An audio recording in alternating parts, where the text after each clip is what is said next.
Hi guys! Welcome back to our channel. For today's video is 4th month celebration ni Kaiden. As you can see, pinaliguan at binihisan ko na siya para ready na siya mamaya for his DIY photoshoot.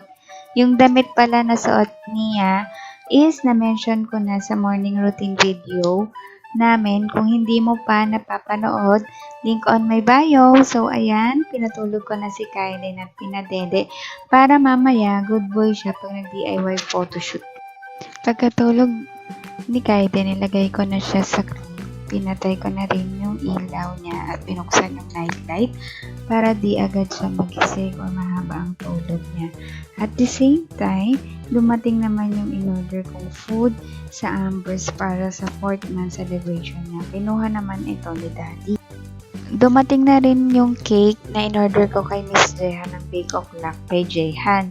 Yung team pala ng 4th month niya ngayon is giraffe. Kaya yung design din ng cake niya is giraffe. Pangalawang order ko na sa kanya to guys. And promise, sobrang ganda ng cake niya at ang sarap. If gusto niyo rin magpagawa sa kanya, ilalagay ko na lang yung link sa description box. Tapos, umorder na lang din kami ng palabok, peachy at saka chicken sa Ambers para kahit papano may kaunting handa si Kaiden sa 4th month niya. Every month talaga naghahanda kami to celebrate his milestones.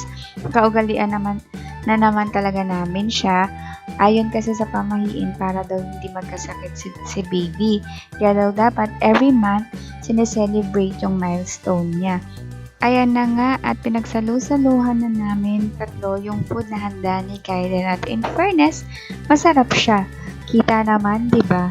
Tapos, bigla namang dumating yung tita ko at may dalang kutsinta. Regalo niya daw sa birthday ko. Kung di niya na itatanong guys, favorite ko talaga tong kutsinta. Kahit araw-arawin ko siyang kainin, okay lang sa akin. Masarap kasi siya, lalo na pag may kasamang mainit na kape. Grabe, sobrang sarap niya.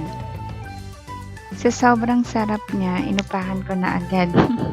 Sorry na sa mga biglang nag-crave nito, ikakain ko na lang kayo.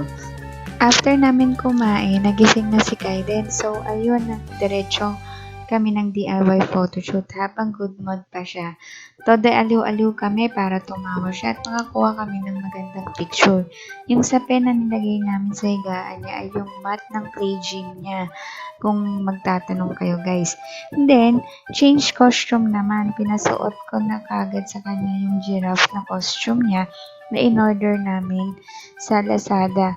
In fairness, ang cute niya. Kaya lang, mukhang pang babaeng giraffe yung costume niya. Pero laban na, hindi naman halata. Pinicturean namin ulit siya. Kaya lang wala na siya sa mood dito kasi ayaw niya magsombrero. Naiirita siya. Gusto niya paalis kaya kung ano-ano na ginamit namin pang-aliw para di siya umiyak at makakuha kami ng magandang picture. Natapos na din yung DIY photoshoot niya and ayan na guys, playtime na daw niya. Hanggang dito na lang po. Thank you everyone for watching our video. Bye-bye!